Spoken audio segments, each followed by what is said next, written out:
For the last 2 weeks, we've been looking at the aspect of bearing fruit. पिछले 2 हफ्ते से हम देख रहे थे फल लाने के ऊपर. Week before last, we spoke about fruit in the context of our work that we do and being successful in the calling God has for us. पिछले हफ्ते हम बात कर रहे थे कि परमेश्वर किस तरह से जिस बुलाहट से हमें बुलाया उसमें किस तरह से हमें सफलता देता है, उसको हमने देखा था. Whatever we undertake fruit. जरा रिपीट करना, आपकी आवाज कट गई. Whatever we undertake in the service of God, we are called to be successful and bear fruit. जिस बड़ी बुलाहट से परमेश्वर ने बुलाया है उसमें हमसे ये उम्मीद की जाती है कि हम सफल हों, फलदायक हों. One aspect of fruit is success in whatever we do.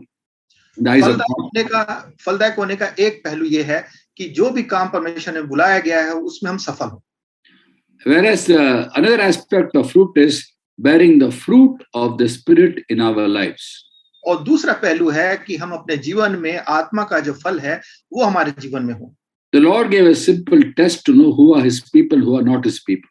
प्रभु ने एक सीधा सा एक चुनाव जानने का एक प्रक्रिया बताई कि कौन उसके लोग हैं, कौन उसके लोग नहीं हैं. In 7th chapter of Matthew, verse 15, He says very clearly. मत्ती 7वां अध्याय उसकी 15वीं आयत में बड़ी सफाई से प्रभु बोलते हैं that you know them by the fruit. कि तुम उनके फल से उन्हें पहचान लोगे. False teachers and false apostles appear, and they were wolves but come in sheep's clothing. झूठे भविष्यद्वक्ता से सावधान रहो, ये भेड़ों के भेष में तुम्हारे पास आते हैं पर अंदर से फाड़ डालने वाले भेड़िए हैं. You will know them by the fruit. उनके फलों से तुम उन्हें पहचान लोगे. As we are born of the Spirit, naturally will bear the fruit of the Spirit. क्योंकि हम आत्मा से जन्मे हैं तो स्वाभाविक रीति से आत्मा के फल भी हमारे में होंगे. And the fruit consists of 9 different qualities. और ये जो फल है इसके 9 गुण हैं. And last week began to speak about that. पिछले हफ्ते हमने इस पे बात करना शुरू किया था. In Galatians chapter 5 verses 22 and 23. गलतियों 5वां अध्याय 22वीं और 23वीं आयत में. But the fruit of the Spirit is love, joy, peace. आत्मा का फल प्रेम, आनंद, मेल, patience, kindness, goodness, धीरज, कृपा, भलाई, faithfulness, gentleness, and self-control. विश्वास, नम्रता और संयम है. And this is one fruit with 9 qualities. ये एक फल है जिसके 9 गुण हैं. And God works in us to bear all 9 aspects of this fruit. और परमेश्वर हमारे जीवन में काम करता है कि ये 9 गुण जो आत्मा के फल के हैं ये हमारे जीवन में हो. And we are called to work with God in Him bearing the fruit in our lives. और हमें बुलाया गया कि परमेश्वर में होके हम काम करें और उसके द्वारा से अपने जीवन में फल लाएं.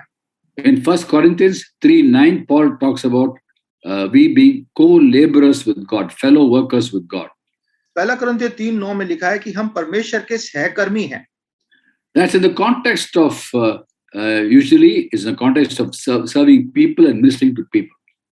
और ये इस बात का संदर्भ रखता है कि लोगों की सेवकाई करना, लोगों के साथ उनके बीच में काम करना. God works in and through us to minister to other people. परमेश्वर हमारे द्वारा से और हमारे में से काम करता है अपने लोगों के लिए. And we are supposed to work with God in the ministry He has for us. और हमें उम्मीद की जाती है कि जो सेवकाई हमें दी है उसमें हम काम करें. Also we have to work with the Lord in Him working in us to bear the fruit. और हमें परमेश्वर के अपने जीवन में भी काम करना है ताकि उसके द्वारा से हमारे अंदर भी फल आए. And the more we surrender to Him and receive the resources He has for us, the more or quicker the fruit will be seen in our lives. और जितना हम परमेश्वर के सामने अपने आप को समर्पण करेंगे, अपने जीवन में काम करने देंगे, उतनी ही जल्दी हमारे जीवन में फल आएगा. This fruit consists of 9 qualities. All of them are godly qualities. ये फल के 9 गुण हैं और सारे परमेश्वर के गुण हैं. All of them are summed up to the maximum extent in the Lord Jesus Christ and God Himself. और ये सारे गुण जो है हमारे प्रभु यीशु मसीह में उसका सारांश, उसका पूरा एक संपूर्ण तरीके से प्रभु यीशु मसीह में दिखते हैं. And the Holy Spirit makes us more and more like Jesus. और पवित्र आत्मा जी हमें और प्रभु यीशु मसीह की समानता में बदलता है. And He makes us godly. और हमें मसीह बनाता है, पवित्र बनाता है. The Bible tells us in 2 Peter 1:3. और बाइबल पहला पत्रस पहला अध्याय उसकी 3री आयत में बताती है. 2 Peter chapter 1 verse 3. दूसरा पत्रस पहला अध्याय उसकी 3री आयत. His divine power has given us everything we need for life and godliness. क्योंकि उसके ईश्वरीय सामर्थ्य ने सब कुछ जो जीवन और भक्ति से संबंध रखता है हमें उसी की पहचान के द्वारा दिया है. So we have to receive from God the resource He has given us to be godly, to bear the fruit. इसलिए हमें परमेश्वर से वो सामर्थ पानी है ताकि हम भक्ति के साथ जीवन बिताएं और फलदायक जीवन बिताएं। And last week I spoke about how these 9 qualities can be divided into 3 categories. और पिछले हफ्ते हमने देखा था कैसे 9 गुण को 3 हिस्सों में बांट सकते हैं। Peace and joy, first category. पहला भाग में शांति और आनंद है। Second category is love, goodness, kindness, gentleness. और दूसरे भाग में आता है दया, प्रेम, कृपा, भलाई। And third category is faith, patience, and self-control. और तीसरे भाग में विश्वास, संयम और धीरज आता है। To bear these qualities in our lives, God has given us the resources we need. और हमारे जीवन में ये फल आने के लिए परमेश्वर ने सारे साधन हमें दिए हैं। And last week I only spoke about one category, the first category. और पिछले हफ्ते हमने पहली जो भाग था, पहला जो हिस्सा था उसको हमने देख लिया। There's peace and joy to be seen in our lives by others. लोग हमारे जीवन में शांति और आनंद को देख सकें। And this peace and joy is conditional to sustained obedience. और ये शांति आनंद इस बात पर निर्भर करती है कि हम लगातार परमेश्वर की आज्ञाकारिता में चलते रहे। At the point of time we accept Christ as Savior and Lord, we are saved, and also at that point of time we received peace and joy. जिस क्षण प्रभु यीशु मसीह विश्वास करते हैं हमारा उद्धार होता है और उसी क्षण हमें शांति और आनंद भी मिलता है। And subsequently we are called to live for the Lord and thereby preserve the peace and joy. और फिर हमें प्रभु के लिए बुलाया गया है कि हम उस शांति और आनंद को अपने जीवन में बनाए रखें। Peace and joy is conditional to sustained obedience. और शांति और आनंद इस बात पर निर्भर करती है कि हम लगातार आज्ञाकारिता में बने रहें। And to be able to obey God consistently, the Lord gives us faith, the gift of faith. और परमेश्वर की आज्ञा लगातार मानने के लिए परमेश्वर हमारे को विश्वास का दान देता है। It's one of the works, one of the gifts of the Holy Spirit. और पवित्र आत्मा का एक काम ये भी है। 1 Corinthians chapter 12 verse 9. पहला कुरिन्थियों 12वां अध्याय उसकी 9वीं आयत। And last week we spoke about how as we receive more and more faith from God, we'll be able to obey God joyfully, not mournfully. और हमने पिछले हफ्ते देखा था कि कैसे हम जब परमेश्वर की आज्ञा लगातार मानते जाते हैं तो हमें बड़े खुशी से उसकी आज्ञा मानना है, किसी दुख के साथ नहीं मानना। Because obedience comes from faith. Romans 1:5. Romeo 1:5 के अनुसार आज्ञाकारिता विश्वास से आती है। So we work with God in receiving faith from Him and thereby obey Him and thereby manifest the peace and joy. हम परमेश्वर की आज्ञा मानते हैं, उसके द्वारा से शांति पाते हैं और जब हम उसकी आज्ञा में चलते रहते हैं तो उसके द्वारा से हमें शांति और आनंद हमारे जीवन में मिलता है। Let's look at the second category. आज हम दूसरे भाग को देखेंगे। Love, goodness, kindness, gentleness. दया, प्रेम, कृपा, भलाई। Now, gentleness is also translated as meekness or humility. और ये जो कृपा है इसको बहुत से लोग जो हैं ऐसे देखते हैं जैसे Also translated as meekness or humility. उसको नम्रता या उसको कमजोरी में मानते हैं, लोग देखते हैं कि बहुत कमजोर है। Now, when we have the love in our God in our hearts, then all the other qualities of goodness, kindness, gentleness are all outflow of the love. They're expressions of love. और जब हमारे जीवन में ये प्रेम होता है तो ये जो बाकी जो गुण हैं वो दया के, कृपा के, भलाई के, ये उसी के अंदर से अपने आप निकलते हैं। This love is godly love, sacrificial love. और ये जो प्रेम है ये ये परमेश्वर का भला, ईश्वरीय प्रेम है और ये बलिदान वाला प्रेम है। Selfless love. इसमें अपने बारे में वाली सोचने वाली बात नहीं होती। There are many words for love in the New Testament, the Greek language. यूनानी भाषा में, नए नियम में प्रेम के लिए बहुत सारे शब्द हैं। Phileo means love as a friend. फिलियो मतलब एक दोस्त वाला प्रेम। Storge is love in the family. स्टोर्गियो प्रेम है जब परिवार वाला प्रेम।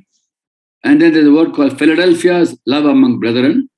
और फिलाडेल्फिया एक प्रेम है जो कि भाइयों में प्रेम है।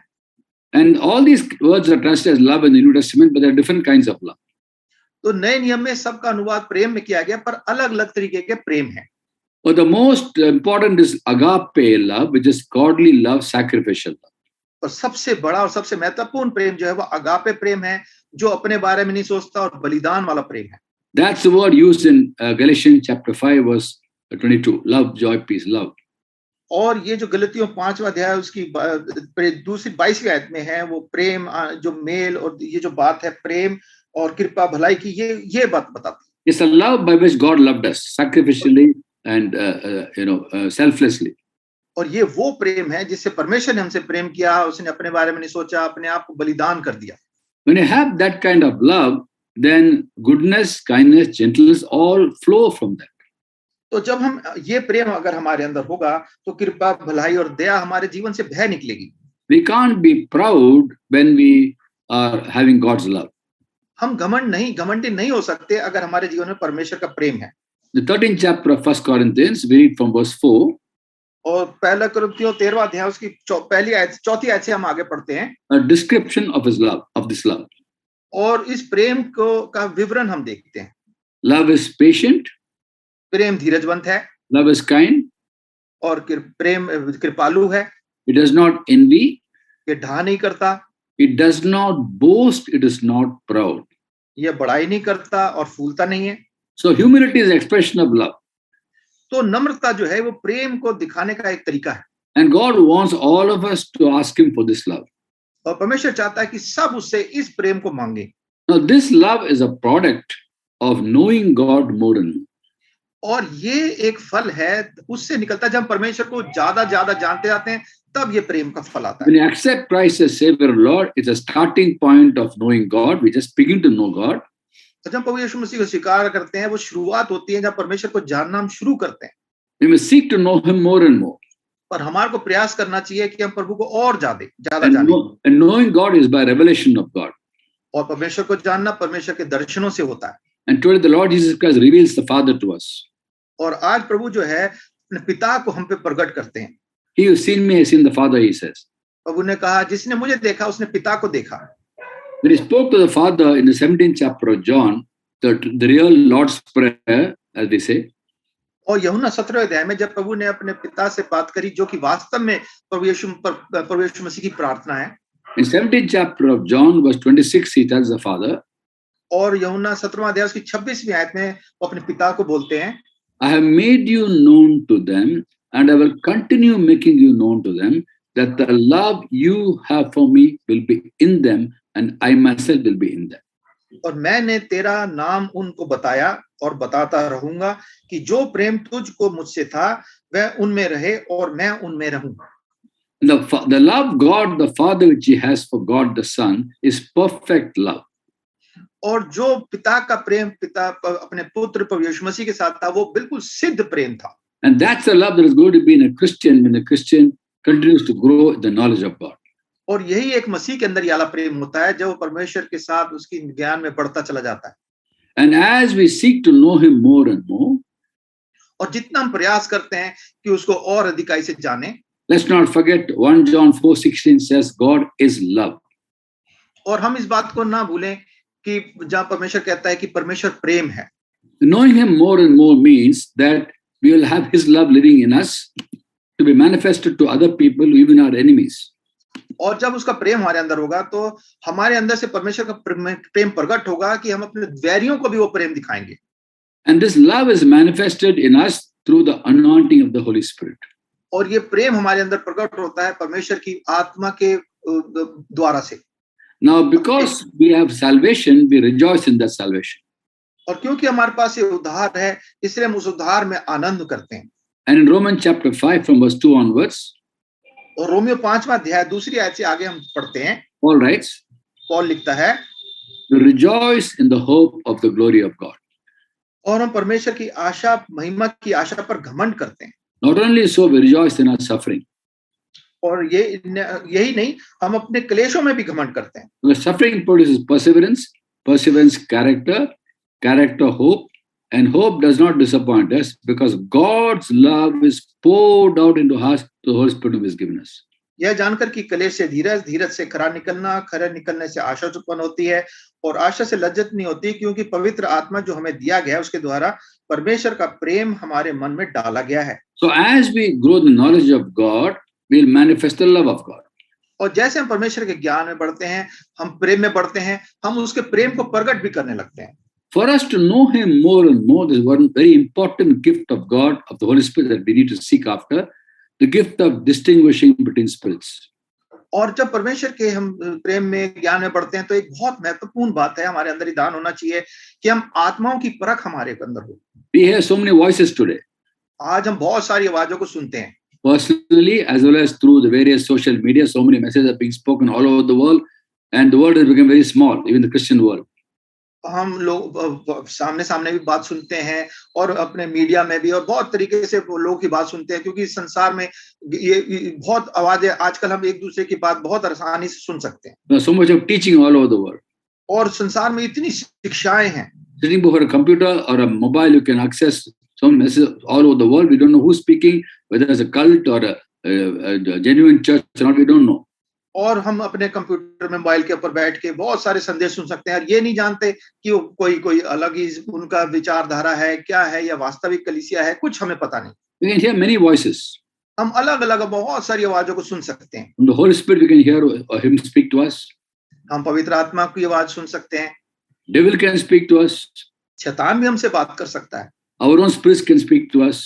हमारी खुद की आत्मा हमसे बात कर सकती है। Our own minds can also speak to us. हमारा खुद का मन हमसे बात कर सकता है। Bible talks about Stephen. They couldn't stand up against his wisdom or the spirit by whom he spoke. Acts chapter 6 verse 10. और प्रेरितों का काम 6 अध्याय उसकी 10वीं आयत में लिखा है कि उसके उस पर ज्ञान और आत्मा का जिससे वह बातें करता था, उसका सामना नहीं कर सके। And then we also read about how evil one actually influenced Peter to talk to Jesus and say, "Never, Lord, this shall never happen to you." और हम ये भी देखते हैं कि कैसे शैतान ने पतरस को प्रभावित किया और बोला कि प्रभु तेरे साथ ऐसा कभी ना हो। Matthew 16:22. मत्ती 16वां अध्याय उसकी 22वीं आयत। We read about the Old Testament in Ezekiel 13 chapter verse 2 and 3, how the prophets spoke from their own spirit. और एजेकियल 13वां अध्याय दूसरी तीसरी आयत में हम पढ़ते हैं कि कैसे भविष्यद्वक्ता अपने मन से ही भविष्यवाणी करते थे। And then we read about during Jeremiah's time how the Lord, Jeremiah was talking about people who say, I had a dream. And the Lord said they're prophesying the delusions of their own minds. और जर्मिया भी कहता है कि लोग वहां उस समय के भविष्य तक कहते हैं मेरे को सपना आया, पर जर्मिया बोलता है, ये परमेश्वर उसको बताता है कि ये अपने मन के भ्रम से बोल रहे हैं। Book of Jeremiah 23rd chapter verse 16 and also verses 26 to 28. और यिर्मयाह 23वां अध्याय 16वीं आयत और 26 से 28वीं आयत में They prophesy the delusions of their own minds. ये अपनी भविष्यद्वक्ता अपने मन की बातों से ही भविष्यवाणी करते हैं। So many voices we hear. तो हम बहुत सारी आवाजों को सुनते हैं। We need to have discernment to know which is the voice of God. तो हमारे को पहचान होनी चाहिए, परख होनी चाहिए कि परमेश्वर की आवाज कौन सी है। 1 Corinthians 12 chapter verse 10 talks about the gift of discerning or distinguishing between spirits. पहला कुरिन्थियों 12:10 में पढ़ते हैं कि हमारे पास ये दान होना चाहिए कि हम आत्माओं की परख कर सके। When you have this gift, you can discern the voice of God and how God reveals himself to us through scriptures. तो जब हमारे पास ये दान होगा तो हम परमेश्वर की आवाज को पहचान सकेंगे, और परमेश्वर अपने वचन को कैसे हम पे प्रकट कर रहा है उसको भी हम पहचान सकेंगे। And as we discern his voice, we can recognize his voice, we can know him more and more. और जब परमेश्वर की आत्मा की परख हम होगी, हम उसकी आवाज को पहचान सकेंगे और उसको और अधिकाई से जान सकेंगे। Ideally, we should be people who listen to God's word, who read God's word, to know God rather than just his word. और तुम परमेश्वर वचन पढ़ते हैं तो हमें ऐसा होना चाहिए कि परमेश्वर के वचन को जाने, उसको पहचाने, परमेश्वर को सिर्फ वचन को पढ़ने वाले ना हो। God reveals himself through his scriptures. परमेश्वर अपने आप को प्रकट करता है अपने वचन के द्वारा से। There was a point of time when the word of God was read, there were not many visions. और जब शुरुआत में एक ऐसा समय था जब परमेश्वर के वचन वचन प्रकट नहीं हो पाता था। To the time when Samuel's parents left him at Shiloh, in the temple in Shiloh. और वो समय था जब शमूएल को मंदिर में छोड़ के जाया गया। In 1 Samuel chapter 3 verse 1 it says, in those days the word of God was rare, there were not many visions. और पहला शमूएल 3 अध्याय उसकी पहली आयत में लिखा है, उन दिनों में यहोवा का वचन दुर्लभ था, दर्शन कम मिलता था। And the Lord spoke to Samuel, and as Samuel responded, God began to speak more and more through Samuel, first to Samuel and through Samuel to the whole nation. और फिर परमेश्वर ने शमूएल से बात करना शुरू किया, शमूएल ने उसका उत्तर देना शुरू किया, और पहले परमेश्वर शमूएल के द्वारा से, शमूएल से, और फिर शमूएल के द्वारा से लोगों से बात करने लगा।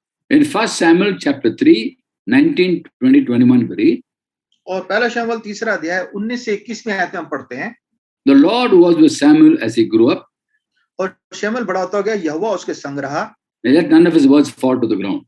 और उसने कोई भी बात निष्फल नहीं होने दी। And all Israel from Dan to Beersheba recognized that Samuel is attested as a prophet of God. और दान से बारशिबा तक रहने वाले सारे इस्राएलियों ने जान लिया कि शमूएल यहोवा का नबी होने के लिए नियुक्त किया गया है। The Lord continued to appear at Shiloh and he revealed himself to Samuel through his word, and Samuel's word came to all Israel. तो यहोवा ने शीलो में फिर दर्शन दिया क्योंकि यहोवा ने अपने आप को शीलो में शमूएल पर अपने वचन के द्वारा प्रकट किया। Today we are so privileged to have the written scriptures before us, the Bible, the 66 books. और आज हम बड़े आशीषित लोग हैं कि परमेश्वर का वचन हमारे पास है, 66 पुस्तकें हमारे पास है पूरी बाइबल की। And this Bible reveals God's nature. और ये बाइबल जो है परमेश्वर के स्वभाव को हमें दिखाता है। How does one know someone? Supposing I say I know Brother Ashwini very well. What I mean is I know his likes and dislikes. अगर मैं भाई बोलते हैं कि भाई मुझे जानते हैं, तो इसका मतलब भाई को मेरे को क्या पसंद है क्या नहीं पसंद है वो जानते हैं। Knowing someone means knowing that person's nature, likes and dislikes, and that's the meaning of knowing someone. और किसी को जानने का मतलब यही है कि उसकी पसंद नापसंद को भी जानना। And knowing God means knowing the likes and dislikes of God. और अगर परमेश्वर को जानने की बात करते हैं तो हमें ये भी मालूम होना चाहिए परमेश्वर को क्या पसंद है क्या पसंद नहीं है। And the likes and dislikes of God are revealed in Scripture.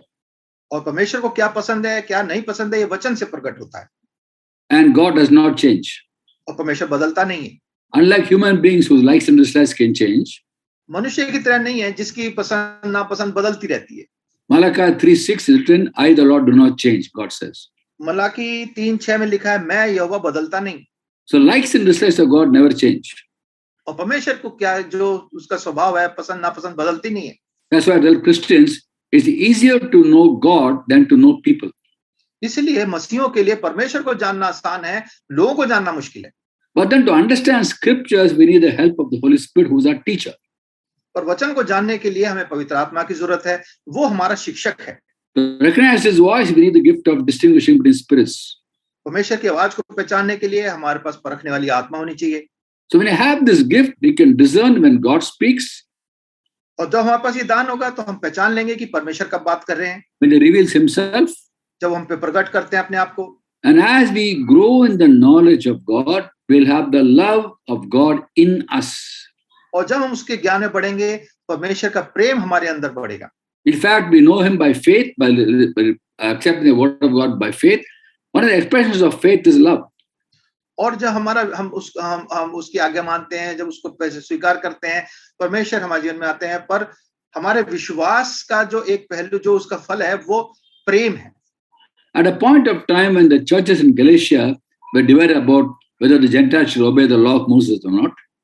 और उस समय में जब अन्य जाति कलीसिया थी तो ये एक बड़ी प्रश्न उठ रहा था कि क्या ये अन्य जाति लोग परमेश्वर को जाने या ना जाने। In the churches there was a confusion between Jews and Gentile believers. और यहूदी मसीहों में और अन्य जाति मसीहों में एक बड़ा विवाद हो गया। Jews insisted that the Gentile believers must obey the law of Moses. They can be circumcised, keep the Sabbath and all the Old Testament law. और यहूदी जो विश्वासी थे वो कहने लगे कि अन्य जाति लोगों को मूसा की व्यवस्था को मानना चाहिए, जितनी भी व्यवस्था लिखी है वो सारी बातें वचन में जो लिखी है माननी पड़ेगी। And the apostle Paul is addressing this issue. और पौलुस इस बात को के संदर्भ में बोलते हैं। In Galatians chapter 5 verse 6 he writes. गलतियों 5वां अध्याय उसकी 6ठी आयत में लिखते हैं। Neither circumcision nor uncircumcision any value. What matters is faith expressing itself through love.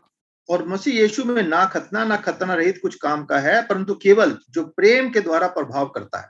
And this love will manifest in all these aspects of goodness, kindness, gentleness. और ये सारा जो प्रेम है ये दया, कृपा और भलाई में प्रकट होता है। So the gift we need to manifest love, goodness, kindness, gentleness is the gift of distinguishing between spirits through which we can know God more and more. और ये प्रेम, दया, कृपा, भलाई के जो दान है ये प्रकट होने के लिए, जिसके लिए हमारे को परमेश्वर की आत्मा की जरूरत है, जिसके लिए हमारे को और अधिक उसको जानना जरूरी है। When you come to the third category. और हम तीसरे पहलू पे आते हैं। Third category is faith, patience and self-control. और तीसरा जो भाग है वो है विश्वास, संयम और धीरज। Now these three qualities of the same fruit are worked out by God in our lives through difficult people and difficult circumstances. और ये जो दान है, जो फल है, ये हमारे जीवन में तब आते हैं जब हमारा सामना कठिन लोग, परेशान करने वाले लोगों से सामना होता है। When we go through difficult times, we need faith to trust in God's promises and trust in God to face the crisis. और जब हम ऐसे लोगों के सामने कठिन परिस्थिति में से आते हैं तो हमारे को विश्वास में बढ़ते हैं जब इन लोगों का सामना करना होता है। In fact, through the trials, the faith gets refined like gold refined through fire. और बल्कि ऐसी परीक्षाओं में जाके हैं जैसे सोना आग में ताए जाने के बाद पवित्र होता है, हम भी पवित्र होते जाते हैं। Also, troubles around us will teach us patience. और जो परेशानियां जो समस्याएं हमारी तरफ आती हैं वो भी हमारे को धीरज सिखाती हैं। Romans chapter 5 verse 2 talks about how troubles work with patience. और रोमियो 5:2 में हमें देखा था कि कैसे देखते हैं कि कैसे जो है ये परेशानियों से हमारा विश्वास बढ़ता है, आशा बढ़ती है। In difficult circumstances, we trust in God, we look to Him, we will learn patience through difficult circumstances. और जब हम कठिन परिस्थितियों में जाते हैं तो हम सीखते हैं कैसे हम कठिन परिस्थितियों में चल के भी अपने विश्वास में बने रहें। And also, difficult people come our way to train us not only in patience, also in self-control. और जब कठिन लोग हमारे जीवन में आते हैं तो ना केवल हम ये सीखते हैं कि हमारे अपने अंदर हम संयम और धीरज भी हम सीखते हैं। Now, when you don't have self-control, when people provoke us, we react. और अगर हमारे अंदर संयम नहीं होता और लोग हमारे को प्रोत्साहित करते हैं, हमारे को चिढ़ाते हैं, तो हम उसका प्रतिक्रिया करते हैं। When you have the self-control, then we know how to respond to difficult people. We won't react and we will keep our peace. और जब हमारे अंदर संयम होगा तो लोग जब हमें परेशान करेंगे तो हम प्रतिक्रिया नहीं करेंगे, उसके बल्कि में हमारे जीवन में शांति होगी। This is one reason why God allows difficult people and difficult circumstances to come our way. और ये एक कारण है कि परमेश्वर कैसे हमारे जीवन में कठिन परिस्थिति, कठिन लोगों को हमारे जीवन में आने देते हैं। For these three aspects of the fruit to be seen in our lives. और ये तीन जो पहलू हैं ये हमारे जीवन में दिखाई दें। So what do we have to do to be able to manifest these qualities? तो हमारे को क्या करना है अपने जीवन में कि ये गुण हमारे जीवन में प्रकट हो? We have to ask God for one particular gift of the Spirit, which is the word of wisdom. तो हमारे को परमेश्वर से एक दान मांगना है कि वो जो ज्ञान की आत्मा है वो हमें दे। In 1 Corinthians chapter 12, verse 8 talks about the word of wisdom, the rhema of wisdom. पहला कुरिन्थियों 12:8 में पढ़ते हैं कि बुद्धि की आत्मा के द्वारा आत्मा की बातें, ये बुद्धि की आत्मा हमारे को मिले। Very often people provoke us, we react because of pride. और कई बार जब लोग हमारे को प्रोत्साहित करते हैं, चिढ़ाते हैं, तो अपने घमंड के कारण से हम उसका प्रतिक्रिया कर देते हैं। Lack of self-control many times is because of pride. और संयम का ना होना ये ज्यादातर अपने घमंड के कारण से होता है। In Ecclesiastes 7 chapter verse 8 and 9 we read, सुबोपदेशक 7वां अध्याय 8 और 9 में हम पढ़ते हैं, the end of the matter is better than the beginning, किसी बात के काम के आरंभ से उसका अंत उत्तम है, and patience is better than pride. और धीरजमंद पुरुष गर्वी से उत्तम है। Do not be quickly provoked in your spirit, for anger resides in the lap of fools. अपने मन में उतावली से क्रोधित ना हो, क्योंकि क्रोध मूर्खों ही के हृदय में रहता है। A proud man is quickly provoked because his pride in his heart is provoked. When someone says something insulting. हाँ, जो जिसके अंदर घमंड होता है वो बड़ी जल्दी, मूर्ख जो है वो बहुत जल्दी उसमें क्रोध आ जाता है उसको। Opposite of pride is humility. और घमंड का विपरीत है नम्रता। We react to people negatively because of pride. हम घमंड के कारण से लोगों को हम बुरी तरह से बुरा उनसे व्यवहार करते हैं। Opposite of pride is humility. और घमंड का विपरीत है नम्रता। How does humility come? और ये नम्रता कैसे आती है? One way by which it comes is through wisdom. और ये नम्रता एक कारण जो है आने का वो है ज्ञान से। In James chapter 3 verse 13 onwards, James writes, और याकूब 3 अध्याय 13वें आयत से आगे हम पढ़ते हैं, who's wise and understanding among you? तुम में ज्ञानवान और समझदार कौन है? Let him show it by his good life, but this is humility that comes from wisdom. जो ऐसा हो वह अपने कामों को अच्छे चाल चलन से उस नम्रता सहित प्रकट करे। Humility comes from wisdom. जो ज्ञान से उत्पन्न होता है, और ये जो नम्रता है ये ज्ञान से उत्पन्न होती है। It also comes from love. और ये प्रेम से भी आती है। So as you grow in the knowledge of God, तो जैसे परमेश्वर के ज्ञान में हम बढ़ते हैं, and ask him for his wisdom, और उसके हम बुद्धि मांगते हैं, and God's wisdom is mandatory for every Christian. और हर मसीह के लिए बहुत महत्वपूर्ण है परमेश्वर के ज्ञान होना। Wisdom is not a choice for a Christian, it's mandatory, it's required. और ये जो ज्ञान है परमेश्वर का, ये कोई चुनाव नहीं है, ये तो बहुत ही महत्वपूर्ण चीज है। That's why James writes in James 1:5, if anyone lacks wisdom, let him ask God, who gives generously to all without finding fault, it will be given. और याकूब 1:5 में इसलिए याकूब लिखता है कि यदि किसी को बुद्धि घटी हो तो परमेश्वर से मांगे, जो बिना लाना दिए सबको उदारता से देता है। When you ask, you must not doubt. और जब मांगे तो विश्वास से मांगे, उसमें संदेह ना करें। God does not show favoritism at all. क्योंकि परमेश्वर किसी का पक्षपात नहीं करता। There are many verses in the Bible which I want to quote, you can note it down. और बाइबल में बहुत सी आयतें हैं जिसको भाई बताएंगे, आप लिख सकते हैं, It talks about God not showing favoritism. जहां परमेश्वर पक्षपात नहीं करता। Ephesians 6:9, इफिसियों 6 अध्याय उसकी 9वीं आयत, Colossians 3:25, कुलुसियों 3:25, Romans 2:11, रोमियो 2:11, Acts 10:34, प्रेरितों का काम 10 उसका 34वीं आयत, even the Old Testament, Deuteronomy 10:17. और पुराने नियम में व्यवस्था विवरण 10वां अध्याय उसकी 17वीं आयत। God shows no partiality. परमेश्वर किसी का पक्षपात नहीं करता। He knows all his children need his wisdom, not worldly wisdom, but his wisdom. वो जानता है कि उसके बच्चों को संसार की नहीं पर परमेश्वर की बुद्धि का होना जरूरी है। So you have to ask him for wisdom and receive it. And one way by which it's given to us is by the anointing of the Holy Spirit. और हमें उससे बुद्धि उसको मांग लेना है, और एक तरीका जिससे वो हमें देता है वो है आत्मा के अभिषेक से। Also, patience, apart from self-control, patience, be it difficult circumstances or difficult people, also comes from wisdom. और ये जो धीरज है, ये चाहे कठिन लोग हों, चाहे कठिन परिस्थितियां हों, पर ये भी बुद्धि से ही आता है। When people provoke us, we also need patience and apart from self-control. और जब लोग हमारे को चिढ़ाते हैं, परेशान करते हैं, तो हमारे को संयम के साथ धीरज भी चाहिए। When they offend us. जब हमारे को परेशान करते हैं। In the book of Proverbs, chapter 19, verse 11 is written, और नीति वचन 19वां अध्याय उसकी 11वीं आयत में लिखा है, a man's wisdom gives him patience. मनुष्य बुद्धि से चलता है, It's his glory to overlook an offense. और अपराध को भूलना उसको सुहाता है। Also, patience is expression of love. और ये जो धैर्य है, ये प्रेम का एक तरीका है दिखाने का। Love is patient. क्योंकि प्रेम जो है वो धीरजवंत है। Now, how many of us ask God for his love to be in us to manifest towards other people? हम कितने हम ऐसे हैं जो हम चाहते हैं, बोलते हैं परमेश्वर से कि प्रभु अपना प्रेम मुझ में प्रकट कर, ताकि मैं वो प्रेम दूसरों को भी दिखा सकूं। We want God's love for us, which is already given to us. हम तो परमेश्वर से प्रेम अपने लिए चाहते हैं, जो कि उसने हमें पहले ही दे दिया। But God wants us to seek his love to manifest to other people. पर परमेश्वर चाहता है कि हम उसके प्रेम को ढूंढें, ताकि उसके प्रेम को हम दूसरों को भी दिखा सकें। God's love for us is for us to enjoy. परमेश्वर का प्रेम हमारे लिए इसलिए है कि हम उसका आनंद उठा सकें। God's love in us is for other people to enjoy, including enemies. और परमेश्वर का प्रेम हमारे अंदर इसलिए भी है कि दूसरे भी उसका आनंद उठा सकें, और उसमें हमारे वैरी भी शामिल हैं। Imagine if God would appear tonight in a dream to you and ask you, what do you want me to give you? अब मान लीजिए परमेश्वर आपको सपने में दिखाई देते हैं और बोलते हैं कि तू क्या चाहता है मैं तेरे लिए करूं। He asked Solomon, what do you want me to give you? परमेश्वर ने सुलेमान से पूछा, बता तेरे को क्या चाहिए।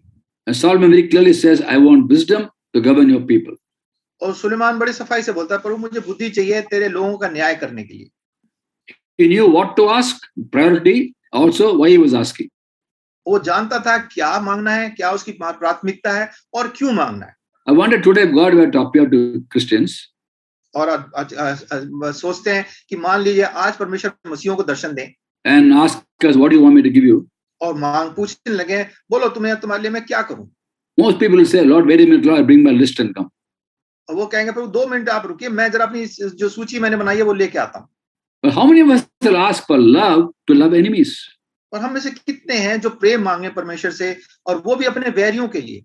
How many of us will ask discernment to know the voice of God and to please him, to know him more? कितने हम में ऐसे होंगे जो परमेश्वर की आत्मा को हम मांगे, परखने वाली आत्मा को मांगे कि हम उसको और अधिकाई से जान सके। How many of us will ask for faith to be able to obey him and thereby manifest peace and joy? हम में से कितने हैं जो विश्वास को मांगेंगे ताकि शांति और आनंद को प्रकट कर सके। I mean, ask God for love. People ask God's love for, Lord, you love, show me your love for me. Tell me you love me, Lord. They ask for themselves love. और लोग जब प्रेम परमेश्वर से मांगते हैं तो वो मांगते हैं, प्रभु अपना प्रेम मुझको दिखा, मैं मेरे लिए प्रेम दिखा। When he asks God for his love to be in us, to love other people, enemies also, it pleases God. और जब हम परमेश्वर से अपने उसके प्रेम को मांगे कि हम अपने वैरियों से भी प्रेम करें, तो इससे परमेश्वर को बड़ा अच्छा लगता है। But this selfless love. क्योंकि ये अपने बारे में ही सोचने वाला प्रेम नहीं है। Now, in our Christian life earlier, have you ever asked God, Lord, I want the fruit to be seen in my life. I want to bear fruit for you. क्या हमने कभी प्रभु से मांगा, प्रभु मेरे जीवन से, मैं आपके आत्मा के फल मेरे जीवन में से दिखने चाहिए। All 9 qualities of that one fruit. ये सारे 9 गुण जो हैं एक ही फल के हैं। If you really ask for that, they must know that you ask also for troubles. For the troubles worketh patience, faith and self-control. क्योंकि अगर आपने ये फल परमेश्वर से मांग लिए हैं तो आप ये मान लीजिए कि आपने परमेश्वर से समस्या भी मोल ले ली है, क्योंकि ये धीरज, संयम, विश्वास जो है ये इसके साथ समस्या भी आएंगी। In Christian life, you must know what to ask, why you're asking, and how he answers. तो हमें मसीह जीवन में ये मालूम होना चाहिए कि हम क्या मांग रहे हैं, कैसे मांग रहे हैं और परमेश्वर उसका उत्तर कैसे दे रहे हैं। Christian life is very, very simple. मसीह जीवन बड़ा साधारण है। Ask him for things that bless God, glorify God, and edify people. हम परमेश्वर से वो चीजें मांगे जो परमेश्वर के लिए, जिससे परमेश्वर के राज्य की बढ़ोतरी हो, लोगों की बढ़ोतरी हो। Ask yourself why you're asking, और अपने आप से पूछे क्यों आप मांग रहे हैं, and ask God to teach you how he's going to answer, how he's going to manifest that. और परमेश्वर से मांगे, प्रभु आप मुझे सिखाएं कि आप कैसे इस बात को प्रकट मुझ पे करेंगे। Especially spiritual blessings. खासकर आत्मिक आशीषें। Ephesians 1:3 says he has blessed us in the heavenly realms with every spiritual blessing in Christ. इफिसियों 1:3 में लिखा है, हमारे प्रभु यीशु मसीह परमेश्वर के पिता का धन्यवाद हो कि उसने हमें मसीह में स्वर्ग स्थानों में सब प्रकार की आशीष दी है। Christians are very known for asking for material blessings. और मसीहों के लिए बड़ी एक बात होती है कि वो सब अपने संसारिक आशीषों के लिए ही मांगते रहते हैं, but not spiritual blessings. आत्मिक आशीषें नहीं मांगते। Faith, विश्वास, wisdom, बुद्धि, discernment, और परख, they're all spiritual blessings. ये सब जो है आत्मिक आशीषें हैं। And all of us have access to that. और हम सबको इसकी हमारे पास पहुंच भी है। And God wants us to articulate our desire for these things. और परमेश्वर चाहता है कि इन चीजों के लिए हमारी अंदर ये इच्छा भी बन जाए। So when we ask God for these 3 gifts, तो जब परमेश्वर से ये 3 दान मांगते हैं, we ask him for more also because God wants to give it to us to glorify his name and edify people. और इसके अलावा भी हम परमेश्वर से बहुत से आशीष मांग सकते हैं कि परमेश्वर चाहता है कि हम उसकी देह की महिमा के लिए, उसकी आशीषों, उसके लिए और आशीष का कारण बने। When we ask God for these particular gifts, जब परमेश्वर से इन दानों के लिए मांगते हैं, the gift of faith, विश्वास का दान, gift of discernment, परख का दान, and wisdom of God, परमेश्वर की बुद्धि, then through these all 9 qualities will be manifest in our lives. तो इन तीनों के द्वारा से बाकी 9 गुण जो हमारे जीवन से वो अपने आप प्रकट होने लगेंगे। We don't have to work for it. We only have to receive it. हमें उसके लिए परिश्रम नहीं करना पड़ेगा, हमें सिर्फ स्वीकार करना पड़ेगा। Please remember that Holy Spirit works in our lives. Is a fruit of the Spirit, not the fruit of the Christian. और हमें ये समझना चाहिए कि ये जो दान है, ये आत्मा का फल है, ये मसीह का फल नहीं है। Is a fruit of the Spirit which is visible in a Christian who walks with the Spirit. ये आत्मा का फल है और उस मसीह में प्रकट होता है जो उस आत्मा के द्वारा चल रहा है। So very simply put, since you're born of the Spirit of God, naturally you'll have to bear fruit only. तो जब आत्मा, परमेश्वर की आत्मा से जने हैं, तो हमारे को उस आत्मा के ही फल हमारे अंदर आने। The fruit of a tree depends on the seed. क्योंकि एक पेड़ का फल उसके बीज पे निर्भर करता है। Orange seed bears orange fruit, apple seed bears apple fruit. संतरे का बीज है तो संतरा ही फल आएगा, सेब का बीज है तो सेब ही फल आएगा। Orange seed can't bear apple fruit, apple seed can't bear orange fruit. संतरे के बीज से सेब नहीं उत्पन्न हो सकता, ना सेब के बीज से संतरा उत्पन्न हो सकता है। We are born again of the Spirit of God. हम तो नए जन्म हमने पाया है परमेश्वर की आत्मा से। So naturally we have to bear the fruit of the Spirit only. तो इस स्वाभाविक रीति से आत्मा का ही फल हमारे अंदर आना है। But we must work with God, be a co-laborer with God in receiving the resources that through them ultimately the fruit is seen. पर हमें परमेश्वर के साथ, परमेश्वर के द्वारा से काम करना है ताकि ये जो इन चीजों के द्वारा से यह फल जो है हमारे जीवन में प्रकट होने लगे। This does not happen overnight. और ये एक ही रात में पूरा नहीं हो जाएगा। We all know that between the physical planting of a seed and the fruit being born, it takes quite some time. क्योंकि हम सब जानते हैं बीज बोने से और एक पेड़ का होना और उसमें फल आने में काफी समय लगता है। But right now, if you don't have the 9 aspects, fruit, don't feel discouraged. तो अगर आपके जीवन में फिलहाल एकदम से 9 फल नहीं दिखाई दे रहे तो आप निराश ना हो। Only make sure you are walking with the Spirit. पर एक बात का जरूर निश्चय कर लें कि आप आत्मा के चलाए चल रहे हैं। Slowly, God will enable that fruit to be seen in our lives. तो अब परमेश्वर अपने आप धीरे-धीरे अपने आप ये आत्मा के फल हमारे जीवन में प्रकट करने लगेंगे। He works in us. वो हमारे अंदर काम करते हैं। We are the workmanship of God. हम परमेश्वर की कला, हस्तकला हैं। We are actually in the process of being transformed. और हम जो है लगातार बदलते जाने वाली प्रक्रिया में हैं। We are works in progress. और हमारे जीवन में जो काम है वो लगातार होता जा रहा है। The only danger is sometimes we feel that, or people tell us, we have some of the aspects of the fruit and we're very complacent. Oh, I've got peace, I've got joy, that's enough. Other things I don't need.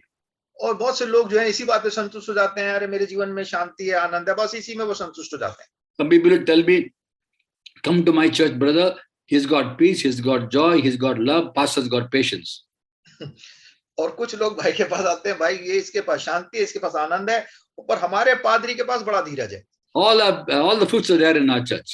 हमारे कलीसिया में सारे फल हैं, But there's one fruit पर ये तो एक ही फल है to be seen in the life of every Christian. जो कि हर मसीह के जीवन से प्रकट होना चाहिए। So maybe some of these aspects fruit are in your life already. Praise God. परमेश्वर की स्तुति हो अगर आपके जीवन में इसमें से कोई सा फल आपके जीवन में है तो। But please don't be complacent. पर आप उसी में संतुष्ट ना हो जाएं। Because one aspect of Christian life is we don't want difficult people come, we don't difficult circumstances to come. We're very complacent in our own little cocoon, and therefore we don't manifest self-control, patience, and faith. और हम जो है बहुत ज्यादा मसीह लोग जो हैं अपने एक खोल में बैठ जाते हैं, उसी में संतुष्ट होते हैं कि प्रभु मैं तो इसी में संतुष्ट हूँ, और उसके बाद वो जो है ना धीरज, संयम, विश्वास, इस बातों की उन अंदर बढ़ते ही नहीं है। We all want to please God, so we ask God for faith, we have peace and joy, we want to know Him more and more, praise God. But then when it comes to difficult circumstances, we don't know how to handle it. तो हम जब परमेश्वर विश्वास में चलते हैं, शांति आनंद हमारे अंदर आ जाता है और हम बड़े परमेश्वर के साथ चलते हैं, पर हम ये नहीं चाहते कि हमारे जीवन में कठिन लोग, कठिन परिस्थितियां भी आए। Wisdom is not, don't confuse wisdom with knowledge. Brother, Don't confuse wisdom with knowledge. अच्छा, ज्ञान को बुद्धि के साथ मत जोड़ दीजिए। Knowledge is a lot of information. और बुद्धि जो है वो है कि बहुत सारी बातों का आपको इंफॉर्मेशन, आपको बातें आपको पता चल गई हैं। Wisdom is manifestation of that knowledge, how to exercise that knowledge. पर जो ज्ञान है वो है कि उस बुद्धि की बातें जो आपने सीखी हैं उसको कैसे आप प्रकट कर रहे हैं। Wisdom is the knowledge of using knowledge. और ज्ञान जो है, जो बुद्धि आपने प्राप्त की है, उसको कैसे आप प्रयोग कर रहे हैं, कैसे प्रकट कर रहे हैं, वो बात है। And the will of God is all His children manifest His wisdom, not worldly wisdom, but His wisdom. परमेश्वर की इच्छा यह है कि उसके सारे बच्चे उसके ज्ञान को प्रकट करें, संसारिक नहीं, परमेश्वर के ज्ञान को प्रकट करें। Unfortunately, today many Christians are very complacent even about the Holy Spirit. They don't want to have the gifts of the Spirit. और बहुत से दुख की बात है, बहुत से आजकल बहुत से मसीह जो हैं वो पर आत्मा से ही संतुष्ट हो जाते हैं, वो आत्मा के फल उनको चाहते भी नहीं। They don't want to receive the gifts of the Spirit. वो आत्मा के जो फल हैं वो प्राप्त ही नहीं करना चाहते। No, I'm saying they don't want the gifts to be able to manifest the fruit. और वो इन दानों को नहीं चाहते कि वो जो ये जो फल हैं ये उसको उनके जीवन से प्रकट हो। The gifts help us to bear the fruit. और ये जो दान है ये हमारी मदद करते हैं कि हम ये फलों को प्रकट कर सकें। 3 gifts are enough to bear 9 aspects of the fruit. 3 दान काफी हैं कि ये बाकी 9 जो दान फल हैं ये हमारे जीवन में से प्रकट होने लगे। With faith we can obey. When you obey, we manifest peace and joy. जब हम विश्वास करेंगे तो हम परमेश्वर की आज्ञा मानेंगे और आज्ञा से शांति और आनंद होगा। With discernment we can know God more and more, recognize His voice. और जब हम परख की आत्मा परमेश्वर हमें देगा तो हम परमेश्वर को और जानेंगे, उसकी आवाज को पहचान सकेंगे। When you know God more and more, then we manifest love, goodness, kindness, gentleness. और जब परख की आत्मा हमारे होंगे, परमेश्वर को अधिक जानेंगे, दया, प्रेम, कृपा, भलाई हमारे जीवन से प्रकट होगी। When you have the wisdom of God, we're able to handle difficult people, difficult circumstances. So we manifest faith, self-control, and patience. और जब परमेश्वर की बुद्धि हमारे अंदर होगी तो हम समझ जाएंगे कैसे कठिन लोगों को, कठिन परिस्थितियों का सामना करना है, और उसके कारण से हमारे अंदर धीरज, संयम और विश्वास उत्पन्न होगा। And in 1 Corinthians 14:1, Paul writes, "Follow the way of love and eagerly desire spiritual gifts." पहला कुरिन्थियों 14:1 में लिखा है, प्रेम का अनुकरण करो और आत्मिक वरदानों की भी धुन में रहो। So all of us, I believe, will seek this more and more, and thereby all 9 aspects of fruit will be seen in our lives. और हम सब प्रयास करेंगे इन बातों को पाने के लिए, और परमेश्वर के इन जो 9 फल, आत्मा के फल हैं, हमारे जीवन में प्रकट हो। By that, all men will know we are God's people, because by the fruit we know, they will know who we are. और सब लोग इन आत्मा के फल के कारण से, फल के जो गुण है वो उसके कारण से वो जान सकेंगे कि हम कौन हैं। God bless you all. परमेश्वर हम सबको आशीष दे।